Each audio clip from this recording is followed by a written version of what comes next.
Hello friends, welcome to prep IAS.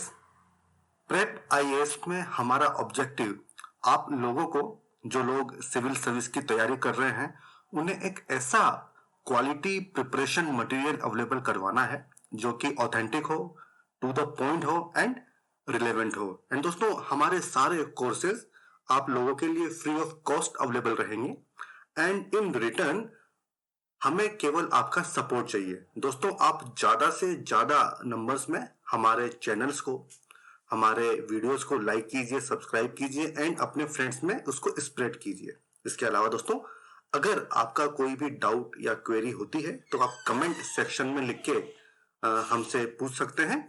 हम next video में उसको रिजोल्व कर देंगे।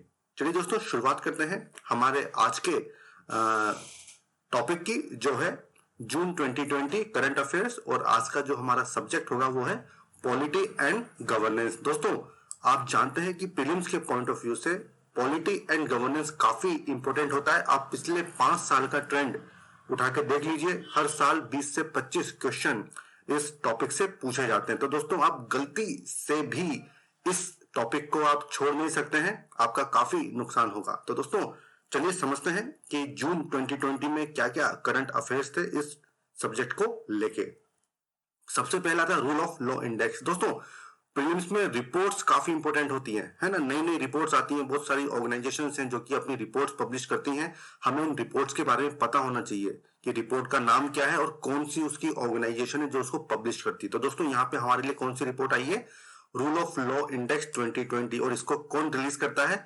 World justice project. अब दोस्तों, ये जो वर्ल्ड जस्टिस प्रोजेक्ट है, ये इंडिपेंडेंट मल्टी डिसिप्लिनरी ऑर्गेनाइजेशन है और जिसका काम क्या है कि रूल ऑफ लॉ के बेसिस पे कंट्रीज को रैंक करती है। इंडिया की रैंक कितनी है?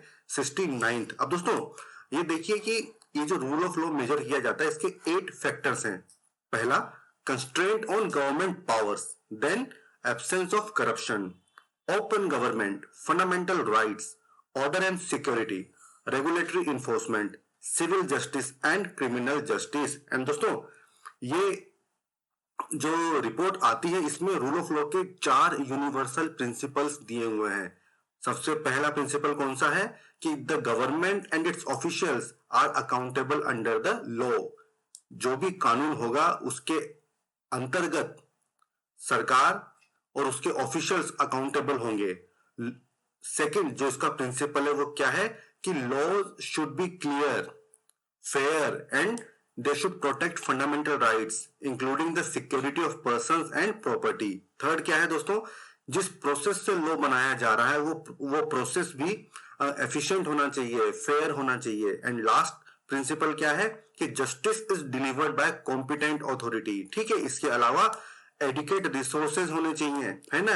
एंड जितनी भी कम्युनिटीज हैं उनको भी मेकअप करना होगा अथॉरिटी के अंदर। तो दोस्तों, ये सारी चीजें हैं, काफी इंपॉर्टेंट है। अगर हम बात करें रूल ऑफ लॉ की, तो दोस्तों ये बेसिकली एक फ्रेंच फ्रेज थी, उससे इसको डिराइव किया था। एंड इसका मतलब क्या होता है?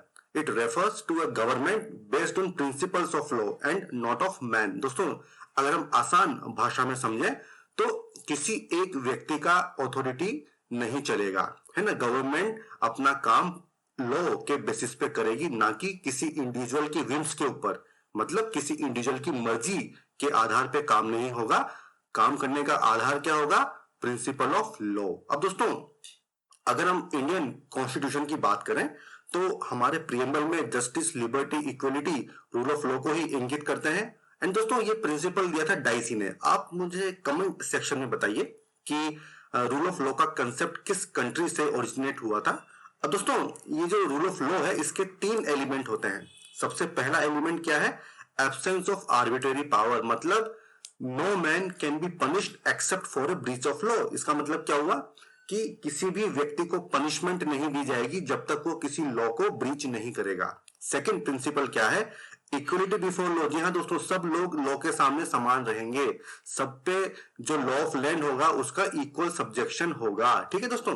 अब थर्ड इसका प्रिंसिपल क्या है? The primacy of rights of the individual. मतलब constitution is the result of rights of individual. मतलब दोस्तों, राइट्स की वजह से कॉन्स्टिट्यूशन बना है, पर दोस्तों अगर हम इंडिया की बात करें तो हमारे यहाँ उल्टा है, हमारे यहाँ constitution is the source of individual rights. तो दोस्तों इसलिए रूल ऑफ लॉ के दो ही प्रिंसिपल हमारे यहाँ एप्लीकेबल होते हैं, एंड जो थर्ड प्रिंसिपल है वो हमारे यहाँ एप्लीकेबल नहीं होता। इसके अलावा रूल ऑफ लॉ को बेसिक फीचर ऑफ कॉन्स्टिट्यूशन बताया गया है, मतलब पार्लियामेंट अमेंडमेंट के द्वारा रूल ऑफ लॉ को चेंज नहीं कर सकती है। आई होप आपको रूल ऑफ लॉ समझ में आया होगा। अब हम बढ़ते हैं नेक्स्ट टॉपिक की तरफ, वो क्या है, राज्यसभा इलेक्शन। हर 2 साल में राज्यसभा के इलेक्शंस होते हैं, एंड राज्यसभा का इलेक्शन बाकी इलेक्शन से कुछ यूनिक होता है, और वो फीचर्स क्या होते हैं हम आज डिस्कस करेंगे। सबसे पहला, राज्यसभा के इलेक्शंस इनडायरेक्ट इलेक्शंस होते हैं, मतलब यहाँ पे स्टेट्स एंड यूटी के इलेक्टेड रिप्रेजेंटेटिव इनडायरेक्टली वोटिंग में पार्टिसिपेट करते हैं। और ये यूटी कौन कौन सी होती है, केवल दिल्ली एंड पुडुचेरी को ही अभी ये अधिकार मिला हुआ है।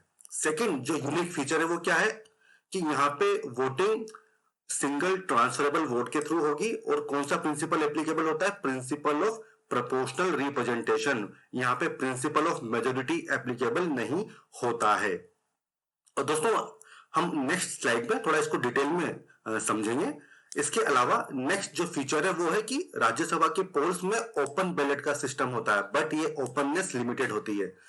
जब आप लोकसभा या विधानसभा का के इलेक्शन में वोटिंग करने जाते हैं तो वहां पे आपका बैलेट सीक्रेट होता है, किसी को पता नहीं होता है कि आपने किस पार्टी को वोट किया है। बट राज्यसभा के इलेक्शन में हर पार्टी के एमएलए को पार्टी के द्वारा ऑथोराइज एजेंट को बताना होता है कि उसने किस पार्टी को वोट दिया है, अपना बैलेट उनको शो करना होता है। तो दोस्तों ये एक यूनिक फीचर है, एंड इसमें दो चीजें ध्यान में देने वाली हैं कि अगर कोई एमएलए अपना बैलेट शो नहीं करेगा तो उसका वोट काउंट नहीं होगा, एंड इसके अलावा जो इंडिपेंडेंट कैंडिडेट होते हैं वो अपना बैलेट किसी को भी नहीं दिखा सकते हैं। तो दोस्तों ये प्रीलिम्स के हिसाब से काफी इंपॉर्टेंट इंफॉर्मेशन है। अगला जो यूनिक फीचर है वो क्या है कि नोटा ऑप्शन राज्यसभा में अलाउड नहीं है। नोटा मतलब नन ऑफ द अबव, ये ऑप्शन केवल वहीं एप्लीकेबल होगा जहां पे यूनिवर्सल एडल्ट फ्रेंचाइज के बेसिस पे वोटिंग हो रही है, जैसे कि लोकसभा, विधानसभा। इसके अलावा राज्यसभा इलेक्शन में अगर क्रॉस वोटिंग होती है, क्रॉस वोटिंग मतलब क्या होता है कि एक पार्टी का एमएलए किसी दूसरी पार्टी को वोट कर रहा है, तो दोस्तों अगर क्रॉस वोटिंग होगी तो एंटी डिफेक्शन लॉ के अंडर डिस्क्वालिफिकेशन नहीं होगा। हालांकि वो जो पॉलिटिकल पार्टी है वो डिसिप्लिनरी एक्शन ले सकती है। तो ये भी काफी इंपॉर्टेंट इंफॉर्मेशन है। एंड लास्ट जो इसमें यूनिक फीचर होता है कि दोस्तों जब कोई कैंडिडेट जीत जाता है तो इलेक्शन कमीशन उसको सर्टिफिकेट देता है कि आप अब लेजिस्लेटिव असेंबली के मेंबर बन गए हैं। एंड मेंबर बनने के बाद उस व्यक्ति को ओथ लेनी होती है, एंड ओथ के बाद ही वो लेजिस्लेटर बनता है। तो दोस्तों यहाँ पे समझना ये होगा कि एक मेंबर भी राज्यसभा के इलेक्शन में पार्टिसिपेट कर सकता है ना, भले ही उसने ओथ न ली हो। तो ये चारों पांचों चीजें आपको अच्छे से समझनी होंगी। अब दोस्तों मैं आपको समझाऊंगा कि राज्यसभा इलेक्शन में ये प्रिंसिपल ऑफ प्रोपोर्शनल रिप्रेजेंटेशन क्या होता है एंड ट्रांसफरेबल वोट क्या होता है। दोस्तों इमेजिन कीजिए कि कोई स्टेट है जहां पे राज्यसभा की 3 सीटें के लिए चुनाव हो रहे हैं, एंड आप ये भी मानिए कि केवल 2 ही पॉलिटिकल पार्टीज हैं, X and Y. Party X ruling party है जिसके 110 एमएलए हैं, and party Y opposition party जिसके 50 एमएलए हैं। अब दोस्तों अगर आपने प्रेसिडेंट का इलेक्शन पढ़ा होगा तो वहां पे आपने कोटा का फॉर्मूला पढ़ा होगा। कोटा क्या होता है कि मिनिमम कितने वोट चाहिए एक कैंडिडेट को जीतने के लिए। तो दोस्तों एक कोटा होता है नंबर ऑफ टोटल वोट्स, मतलब 110 plus 50 divided by number of seats plus 1, और इसका जो भी कैलकुलेशन होगा उसमें आपको एक को ऐड करना है, मतलब टोटल 41 इसका कोटा हो जाएगा। अब दोस्तों राज्यसभा इलेक्शन में मेंबर्स हर सीट के लिए वोट नहीं करते हैं। अगर ऐसा होगा तब तो क्या होगा कि जो रूलिंग पार्टी होगी वही हमेशा जीतेगी। बट यहाँ पे प्रिंसिपल ऑफ प्रोपोर्शनल रिप्रेजेंटेशन होता है। इसमें क्या होगा कि हर मेंबर को एक बैलेट पे अपनी प्रेफरेंस देनी होती है, उसमें वो 1 2 3 4 5 6 नंबर पे अपने अपने जो भी उसका प्रीफर्ड कैंडिडेट होगा उसका वो नाम लिखेगा, एंड है ना दोस्तों। और जो भी कैंडिडेट 41 वोट हासिल कर लेगा फर्स्ट प्रेफरेंस में, उसको जीता हुआ माना जाएगा। तो दोस्तों जैसे आप मान लीजिए कि जो अपोजिशन पार्टी है उसके 50 एमएलए हैं, है ना, तो अगर इस 50 में से 41 एक पर्टिकुलर कैंडिडेट को वोट देंगे तो वो बंदा जीत जाएगा। इसका मतलब अपोजिशन पार्टी भी एक कैंडिडेट को चुन लेगी। तो दोस्तों इसीलिए इसको प्रोपोर्शनल रिप्रेजेंटेशन बोला जाता है, ताकि जो छोटे छोटे ग्रुप्स हैं रूलिंग पार्टी के अलावा उनको भी रिप्रेजेंटेशन मिल सके।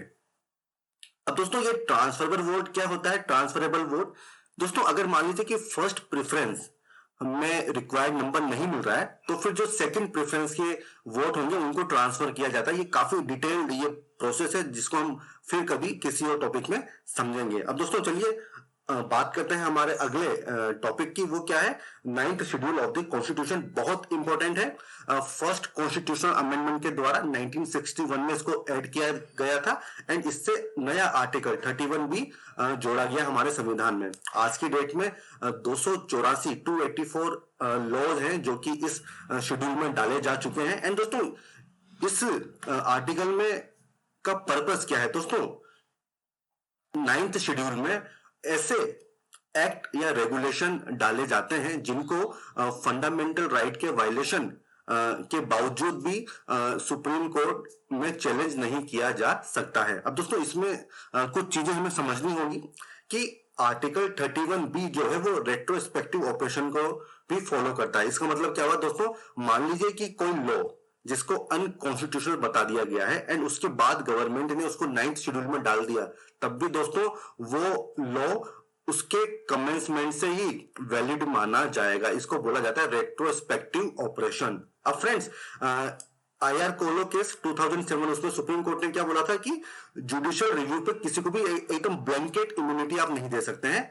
इस केस में सुप्रीम कोर्ट ने बोला कि 9th शेड्यूल में जो लॉ 24 अप्रैल 1973 के बाद डाले गए हैं, अगर वो आर्टिकल 14, 15, 19, 21 या फिर हमारे बेसिक स्ट्रक्चर को वायलेट करते हैं तो उनको चैलेंज किया जा सकता है। दोस्तों आप कमेंट सेक्शन में मुझे बताइए कि ये 24 अप्रैल 1973 की डेट क्यों इंपॉर्टेंट है। इस दिन कौन सा ऐसा काम हुआ था, आप मुझे बताइए। जो लोग सिविल सर्विस की तैयारी कर रहे हैं उनके लिए काफी इंपॉर्टेंट है ये वाली डेट। दोस्तों अगला जो टॉपिक है वो है इनर लाइन परमिट। क्यों ये न्यूज में था?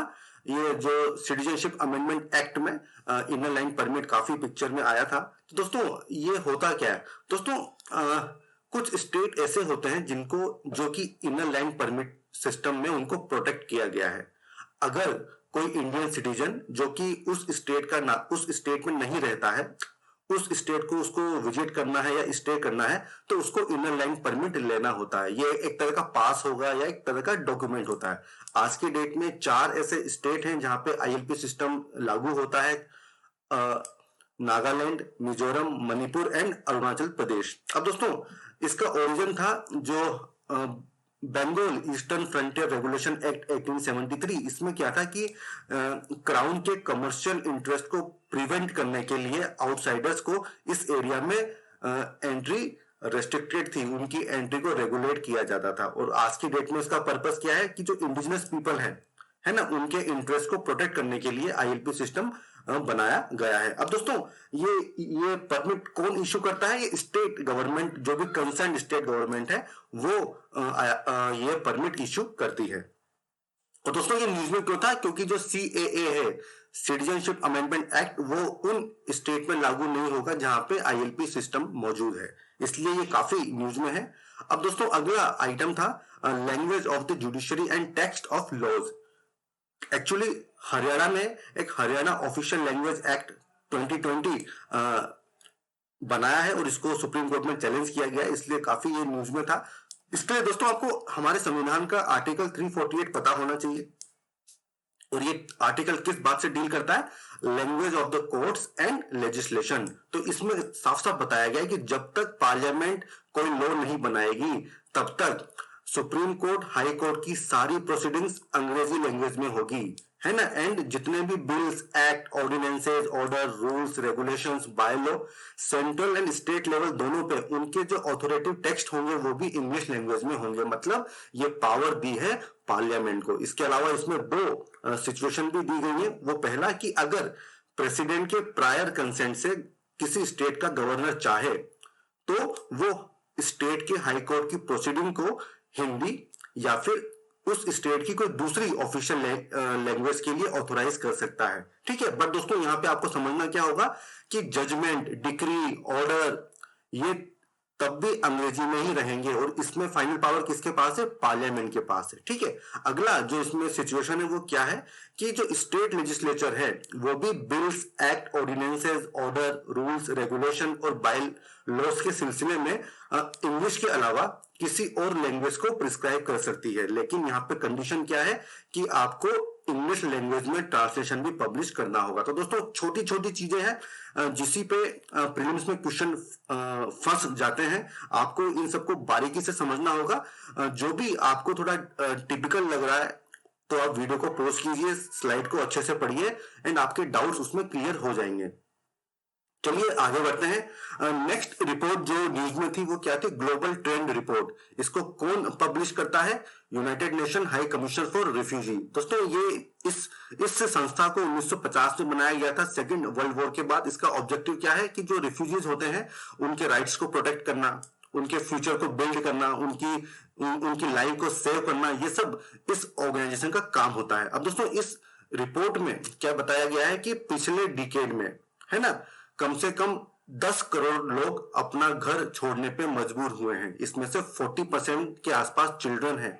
एंड अगर हम कंपेयर करें 2019 एंड 2010 के डाटा को, तो जो फोर्स्ड डिस्प्लेसमेंट है वो जस्ट डबल हो चुका है ना।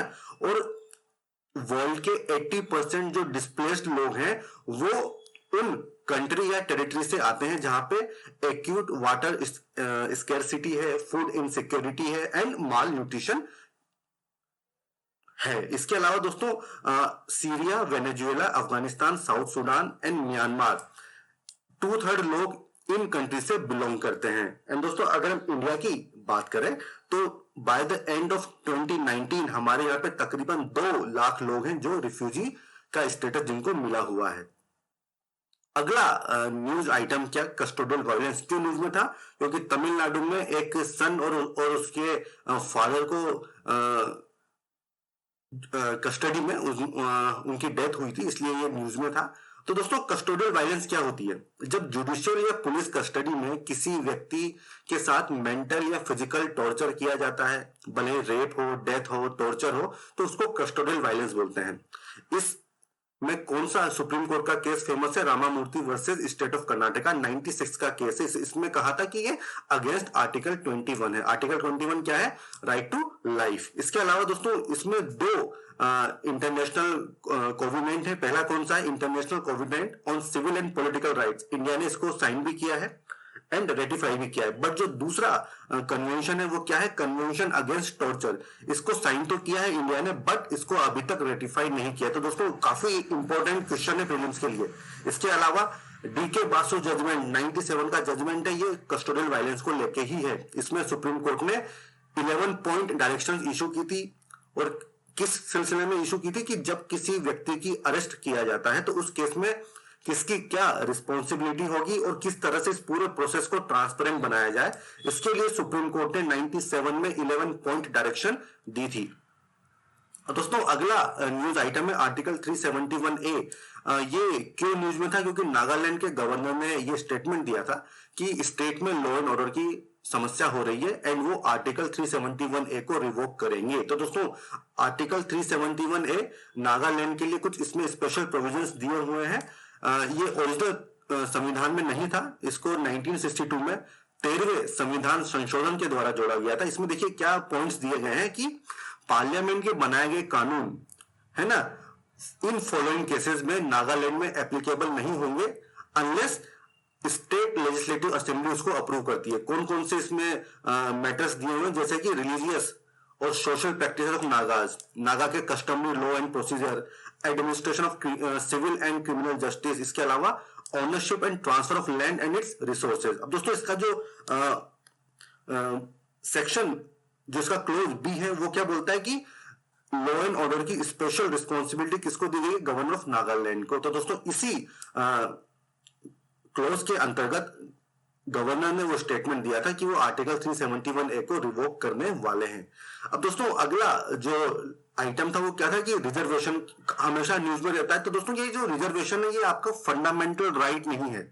अगर हम हमारे संविधान की बात करें तो आर्टिकल 15(4), 16(4) है, ये सभी रिजर्वेशन की बात करते हैं। बट सुप्रीम कोर्ट ने बार बार बोला है कि ये रिजर्वेशन लोगों का फंडामेंटल राइट नहीं है। अगर हम पर्टिकुलर केसेस की बात करें तो MR Balaji versus state of Mysore 1962 का एक केस था। इसके अलावा CA Rajendran versus union of India 1967 का एक केस था। इसके अलावा Indira Sahni versus union of India 92 का एक केस है। एंड उसके बाद एम नागराज, ये 2006 का केस है। इन सभी केसेस में सुप्रीम कोर्ट ने बोला कि रिजर्वेशन एक इनेबलिंग प्रोविजन है, ये गवर्नमेंट के ऊपर डिपेंड करता है, ये किसी भी तरह से गवर्नमेंट के ऊपर एक ऑब्लिगेशन इंपोज नहीं करता है। ठीक है, ये अप्रोप्रिएट गवर्नमेंट की डिस्क्रिप्शन पे डिपेंड करता है। आप क्लेम नहीं कर सकते हैं कि आप मुझे रिजर्वेशन दीजिए। ठीक है, मतलब ये एक इनेबलिंग प्रोविजन है। तो दोस्तों प्रीलिम्स में स्टेटमेंट आ सकता है कि reservation is a fundamental right, तो आपको उसको क्रॉस मारना है। ठीक है, अगला जो न्यूज आइटम था वो था कि जम्मू कश्मीर के लिए नए डोमिसाइल रूल्स बनाए गए हैं। दोस्तों जम्मू कश्मीर में परमानेंट रेजिडेंट का कंसेप्ट था पहले, और उन्हीं लोगों को वहां पे नौकरी दी जाती थी और वही लोग वहां पे जमीन खरीद सकते थे। बट जब से जम्मू कश्मीर का रीऑर्गेनाइजेशन हुआ है तो उसके बाद काफी चेंजेस आए हैं, और इस ऑर्डर में कहा गया है कि जो नॉन गेजेटेड क्लास 4 जॉब्स है वही रिजर्व होंगी जम्मू कश्मीर के लोगों के लिए। इसके अलावा बाकी चीजों के लिए डोमिसाइल की कंडीशन दी गई है कि कौन कौन से लोग डोमिसाइल के लिए अप्लाई कर सकते हैं। वो लोग जो कि जम्मू कश्मीर में 15 साल से रहे हैं, या फिर 7 साल तक वहां पे उन्होंने पढ़ाई की है, एंड या तो 10वीं या 12वीं उन्होंने वहां से की है। इसके अलावा जो गवर्नमेंट ऑफिसर्स हैं जैसे कि आर्मी, आईएएस, आईपीएस, इनके बच्चे, एंड जो पब्लिक सेक्टर एम्प्लॉय हैं जो कि जम्मू कश्मीर में 10 साल से सर्व कर रहे हैं, वो भी एलिजिबल होंगे gazetted and non gazetted government jobs के लिए। तो दोस्तों ये काफी इंपॉर्टेंट है। इसके अलावा जो माइग्रेंट हैं वो भी एलिजिबल होंगे। दोस्तों इसके पहले gazetted and non gazetted post के लिए केवल परमानेंट रेजिडेंट को ही एलिजिबल बनाया गया था, वो अभी चेंज कर दिया। और दोस्तों ये केवल जॉब्स के लिए एप्लीकेबल है ना, इसमें आप प्रॉपर्टी को अभी परचेज वगैरह नहीं कर पाएंगे, ये केवल जॉब्स के लिए बताया गया है। अगला न्यूज आइटम था सांसद आदर्श ग्राम योजना। ये हर साल ही न्यूज में रहती है। ये योजना 2014 में लॉन्च की गई थी। इसका ऑब्जेक्टिव क्या था कि विलेजेस का डेवलपमेंट हो। ये एक रूरल डेवलपमेंट प्रोग्राम है। इसमें क्या होगा कि जो मेंबर ऑफ पार्लियामेंट होंगे उनको अपनी कॉन्स्टिट्यूएंसी में एक विलेज चूज करना होगा और उसका डेवलपमेंट करना होगा। ठीक है, इसके लिए कोई बजटरी अलोकेशन नहीं किया गया है, और यहाँ पे गवर्नमेंट की जो वेरियस स्कीम्स होती हैं जो कि विलेजेस के लिए एप्लीकेबल होती है उनका कन्वर्जेंस इसमें लाया गया है। अब दोस्तों इसका गोल क्या था?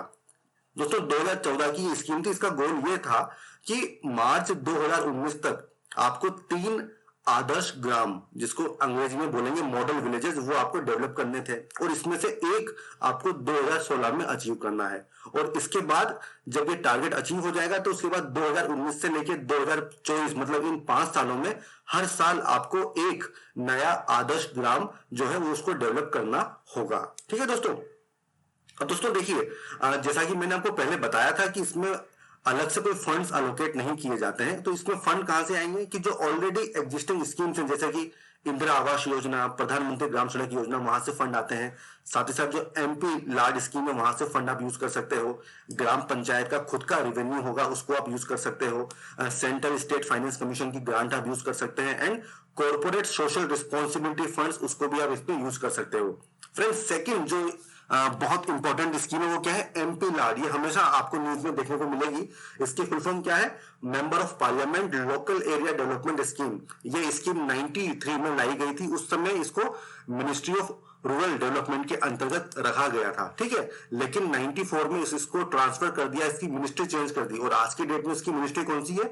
MOSPI, ministry of statistics and programme implementation. अब दोस्तों इस स्कीम का ऑब्जेक्टिव क्या है?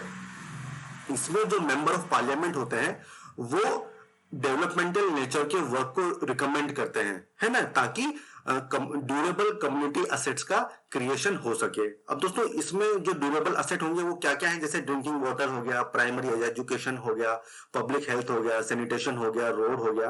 अब दोस्तों इसमें देखिए क्या होगा कि जो लोकसभा के मेंबर ऑफ पार्लियामेंट है, ठीक है, वो अपनी कॉन्स्टिट्यूएंसी में ही इस काम को करवाएंगे।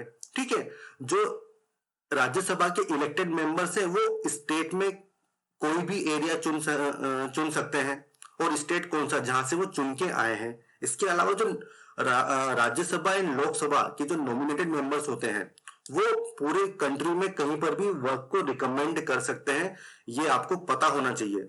ये एक सेंट्रल सेक्टर स्कीम है, ये होती क्या है हम आगे बात करेंगे। और इसमें हर एमपी को हर साल 5 करोड़ रुपए दिए जाते हैं, मतलब 5 साल का अगर उसका टेन्योर है तो 25 करोड़ वो खर्च कर सकता है। अब इसमें देखिए ध्यान देने वाली बात क्या है कि ये जो सालाना 5 करोड़ रुपए 2 इंस्टॉलमेंट में दिए जाएंगे, 2.5 करोड़ के। ये फंड नॉन लैप्सेबल होते हैं, और इसमें देखिए कंडीशन क्या है कि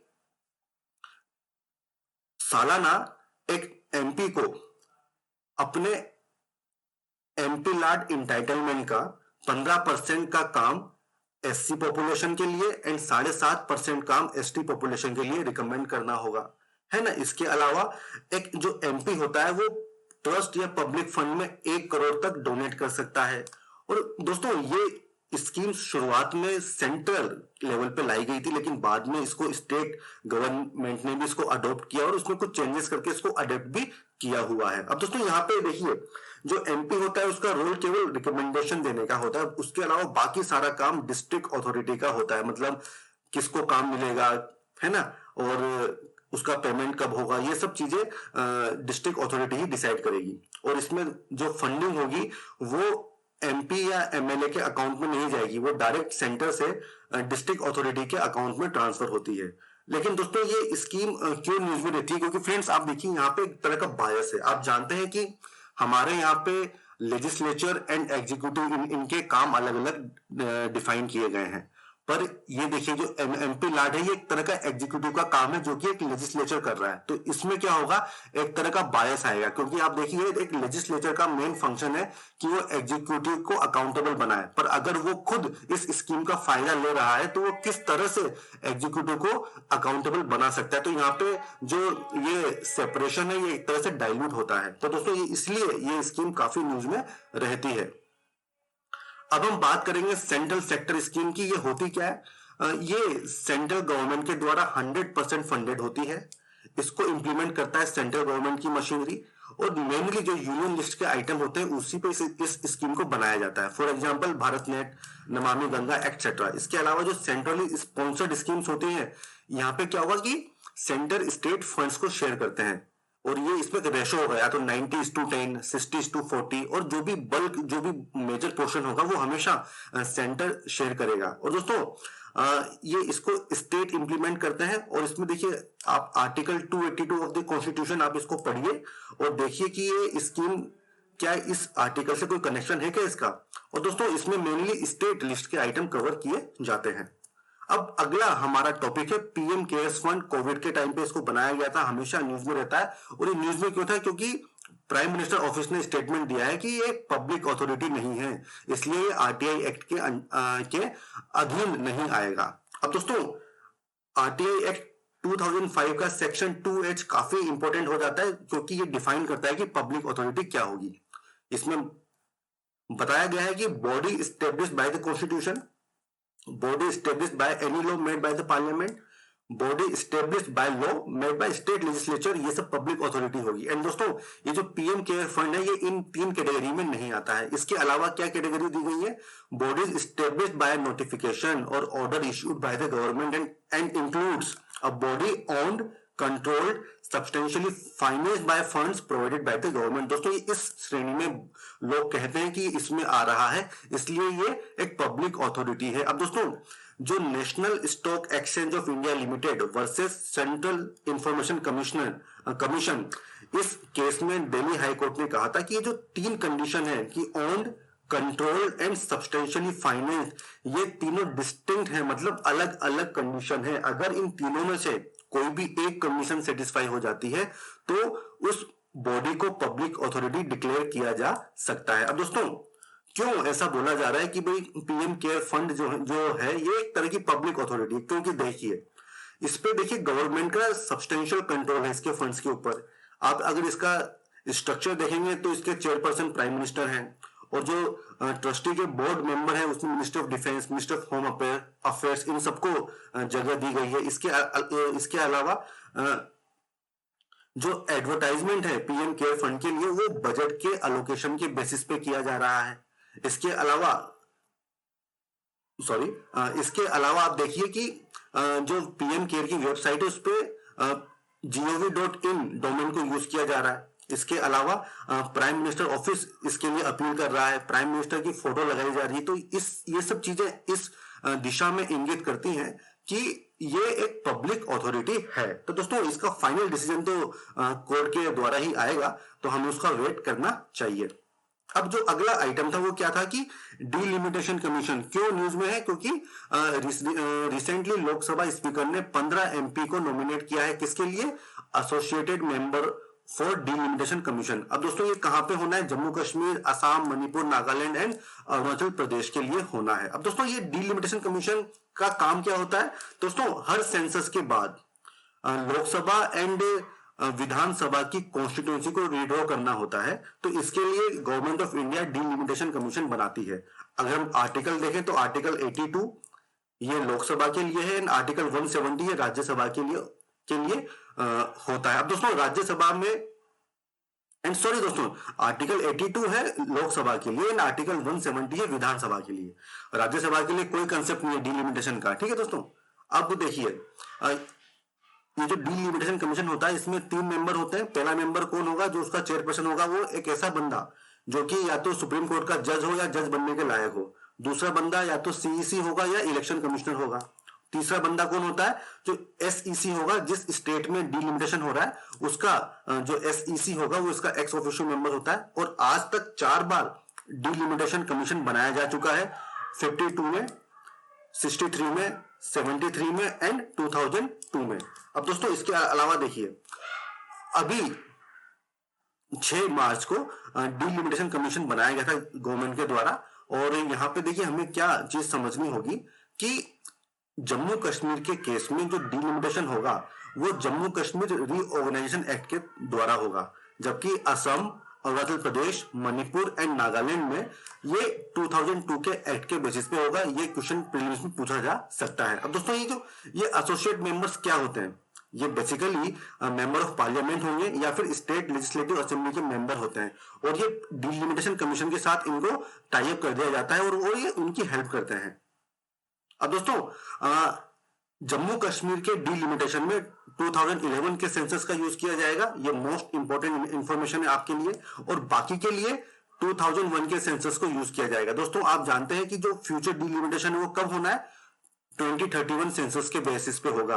अगर दोस्तों अभी हम प्रेजेंट बात करें तो हमारा जो डिलिमिटेशन अभी तक किया हुआ है वो 2001 के बेसिस पे है, बट इसमें नंबर ऑफ सीट्स को फिक्स रखा गया है और नंबर ऑफ सीट्स 1971 के सेंसस के आधार पे अभी फिक्स की गई हैं। अब दोस्तों अगला जो आइटम है वो क्या है? The urban learning internship programme TULIP. ये काफी न्यूज में था, इस पे शॉर्ट क्वेश्चन आ सकता है। तो दोस्तों टूलिप का मतलब क्या था? ये ministry of housing and urban affair and AICTE का जॉइंट वेंचर था। इन्होंने जॉइंटली इसको लॉन्च किया था। इसका ऑब्जेक्टिव क्या था कि जो फ्रेश ग्रेजुएट्स हैं उनको इंटर्नशिप अपॉर्चुनिटी प्रोवाइड की जाए। कहां पे?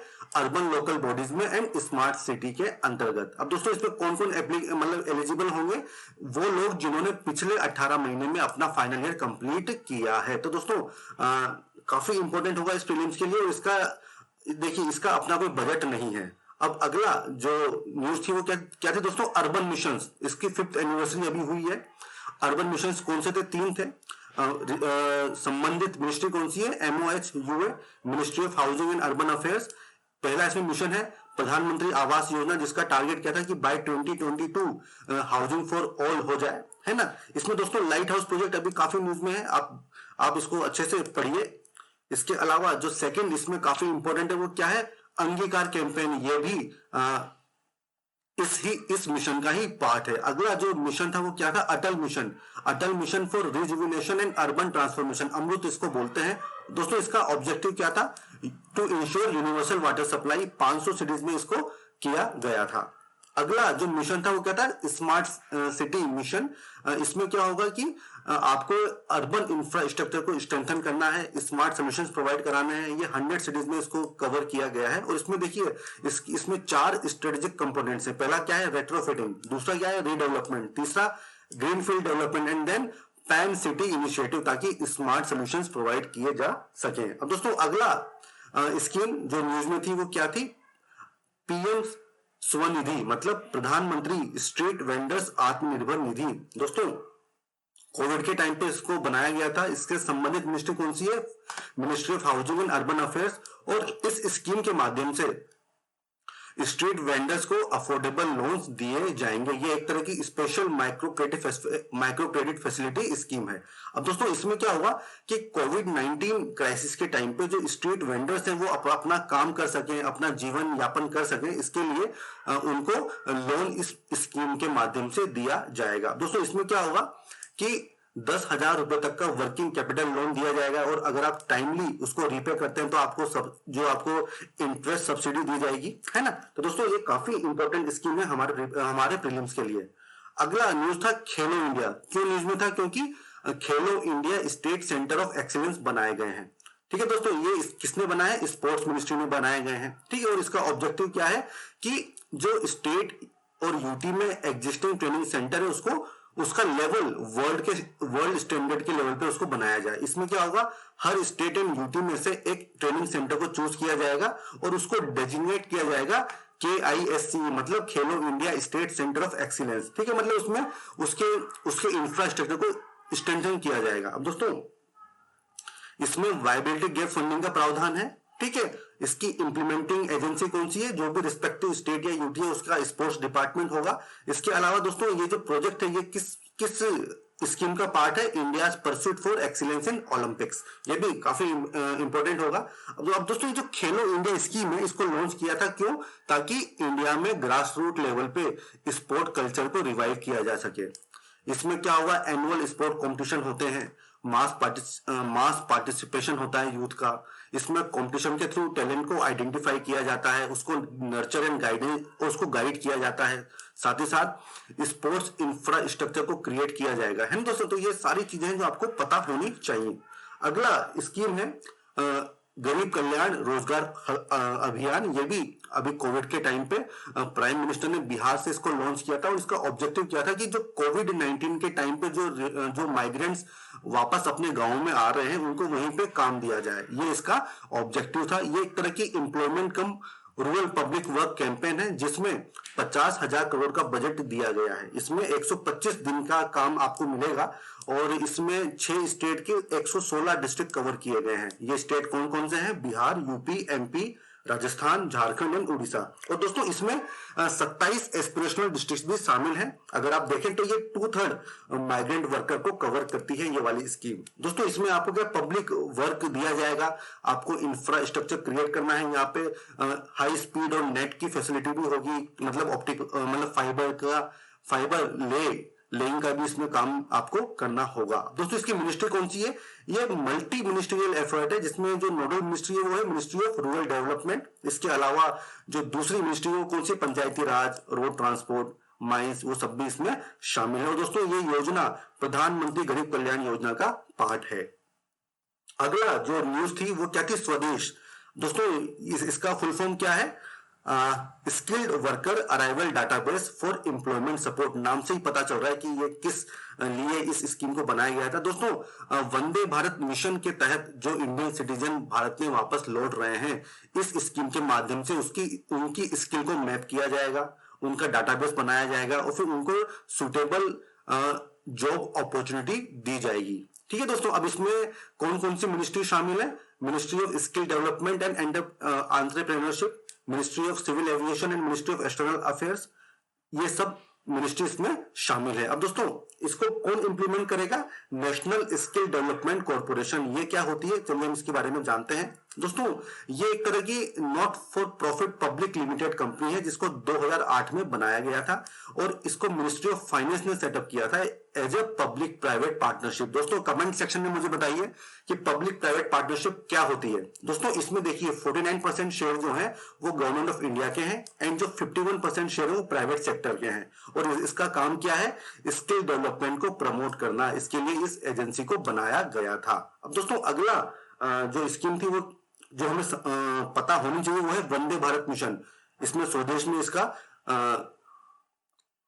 यूज किया गया था। दोस्तों वंदे भारत मिशन ये अब तक की बिगेस्ट इवैक्यूएशन एक्सरसाइज है जिसका उद्देश्य क्या था कि कोरोना पैंडेमिक के टाइम पे जो इंडियन सिटीजन दूसरे देशों में फंसे हुए हैं उनको भारत में लाया जाए, ठीक है। और इसके लिए air India and air India express in सब ने अपनी फ्लाइट्स को लगाया था। इसका खर्चा कौन वहन करेगा, जो पैसेंजर है उनको इसका खर्चा वहन करना होगा, ठीक है दोस्तों। इसके अलावा इससे जुड़ी जो दूसरी चीज थी वो क्या थी, ऑपरेशन समुद्र सेतु। ये क्या था कि समुद्र के माध्यम से जो अब्रॉड में लोग फंसे हुए भारतीय लोग उनको भारत में लाया जाए। तो इस स्कीम का नाम था ऑपरेशन समुद्र सेतु और इसके लिए आईएनएस जल स्वाहा एंड आईएनएस मगर को डिप्लॉय किया गया था। अब दोस्तों आप देखिए कि नाम से क्या लग रहा है कि ऑपरेशन समुद्र सेतु एक तरह की नेवल एक्सरसाइज है, तो आपको कंफ्यूज नहीं होना है। और दूसरा जो Vande Bharat mission and train 18 को भी वंदे भारत बोला गया था, तो यहाँ पे आपको डाउट में नहीं रहना, आप अपना कंसेप्ट क्लियर कर लीजिए कि वंदे भारत मिशन अलग है एंड वंदे भारत जो ट्रेन 18 है वो अलग है। इसके अलावा दोस्तों स्टार्स प्रोग्राम ये भी काफी न्यूज में था। इसका मतलब क्या है, strengthening teaching learning and results for state programme. STARS programme को लॉन्च किया किसने, ये वर्ल्ड बैंक के द्वारा अप्रूव प्रोग्राम है। इसका पैसा कितना है, इसमें $500 मिलियन और इसका ऑब्जेक्टिव क्या है, to improve quality and governance of school education in 6 states. कौन कौन से स्टेट्स है, हिमाचल, केरला, मध्य प्रदेश, महाराष्ट्र, उड़ीसा एंड राजस्थान। और दोस्तों इस स्कीम का फायदा होगा 15 लाख स्कूलों को, 1 करोड़ टीचर्स को एंड 25 करोड़ स्टूडेंट्स को। काफी इसका ब्रॉड कवरेज किया गया है। अब दोस्तों अगला न्यूज आइटम है पोस्टल बैलेट। दोस्तों काफी न्यूज में था और ये इसमें रिसेंटली अमेंडमेंट किया गया है। वो अमेंडमेंट क्या है कि कोविड-19 के टाइम पे है ना, कौन कौन लोग पोस्टल बैलेट दे सकते हैं उसमें थोड़ा चेंज किया गया। अब इसमें बोला गया है कि जो 65 साल से ऊपर के लोग हैं या जो कोरोना पेशेंट है वो पोस्टल बैलेट के माध्यम से अपना वोट दे सकते हैं। पहले क्या था कि 80 साल के लोगों को ये सुविधा दी गई थी। अब दोस्तों पोस्टल बैलेट में होता क्या है कि आप अपना वोट जो है वो पोस्ट के थ्रू देते हैं। मतलब आप मान लीजिए कहीं बाहर हैं, ठीक है, आप या तो भारत के बाहर हैं या आप किसी ड्यूटी पे हैं जो अपने स्टेट से बाहर है, तो आप पोस्टल बैलेट के माध्यम से अपना वोट दे सकते हैं। अब दोस्तों कौन कौन एलिजिबल है इसके लिए, member of arm forces of the union, ठीक है, member of N arm police force of A state and serving outside that state. इसके अलावा गवर्नमेंट ऑफ इंडिया का एम्प्लॉय जो कि भारत के बाहर काम कर रहा है एंड 65 साल एंड उससे अधिक उम्र का व्यक्ति, उन सबके लिए ये एलिजिबल है। अब दोस्तों देखिए सबसे इंपॉर्टेंट बात कि जो कैदी होते हैं, जो प्रिजनर्स होते हैं, वो पोस्टल बैलेट के माध्यम से वोट नहीं दे सकते हैं, लेकिन जो लोग प्रिवेंटिव डिटेंशन के अंडर हैं वो अपना वोट कास्ट कर सकते हैं पोस्टल बैलेट के माध्यम से। और दोस्तों अगली जो स्कीम है वो कौन सी है, सहकार मित्रा। ये भी काफी न्यूज में थी। इसको ministry of agriculture and farmer welfare ने लॉन्च किया था। दोस्तों इसका ऑब्जेक्टिव क्या था कि जो यंग प्रोफेशनल्स हैं उनको एक अपॉर्चुनिटी दी जाए, किसकी, ताकि उनको NCDC national cooperative development corporation की फंक्शनिंग, उसकी वर्किंग का उनको एक्सपोजर मिले, उससे कुछ लर्न कर सकें, ठीक है दोस्तों। तो इसका मेन ऑब्जेक्टिव क्या था कि जो यंग प्रोफेशनल्स हैं उनको इंटर्नशिप अपॉर्चुनिटी इसमें दी जाएगी। अब दोस्तों देखिए ये जो इंटर्नशिप होती है ये 4 महीने की होगी, ठीक है। अब देखिए इसमें क्या होगा कि it is expected to assist cooperative institution access new and innovative ideas of young professionals while they in turn gain experience of working in the field, giving confidence to be self reliant। दोस्तों दोनों का फायदा हो रहा है। NCDC को क्या होगा, यंग प्रोफेशनल्स मिलेंगे एंड जो यंग प्रोफेशनल्स है उनको क्या होगा, उनको एक ऐसी ऑर्गेनाइजेशन मिलेगी जो जिसके पास काफी सारा काम है, काफी सारा उसके पास एक्सपोजर है। 4 महीने का इंटर्नशिप पीरियड होगा। अब दोस्तों ये एनसीडीसी क्या होती है ये भी हमें समझना होगा। इसको 1963 में बनाया गया था। ये एक तरह की स्टैट्यूटरी कोऑपरेशन है। इसका काम क्या है कि to plan and promote programmes for production, processing, marketing, storage, export, import of agriculture produce, foodstuff, industrial goods, livestock. तो दोस्तों ये जो एग्रीकल्चर प्रोड्यूस होंगे, फूड स्टफ्स होंगे, इनके प्रोडक्शन, प्रोसेसिंग, मार्केटिंग को ये संस्था प्रमोट करती है एंड प्लान करती है। दोस्तों आई होप आपको हमारा लेक्चर अच्छा लगा होगा एंड इस पूरे वीडियो का पीपीटी आपको हमारे टेलीग्राम चैनल पे हम लोग अवेलेबल करवा देंगे, जिसका लिंक डिस्क्रिप्शन बॉक्स में दिया गया है। दोस्तों मेरी आपसे गुजारिश है कि हमारे इस चैनल को, हमारे वीडियो को ज्यादा से ज्यादा लोगों तक आप पहुंचाइए, ताकि हमारे अपडेट्स आपको टाइमली मिलते रहें। थैंक यू दोस्तों, गुड बाय।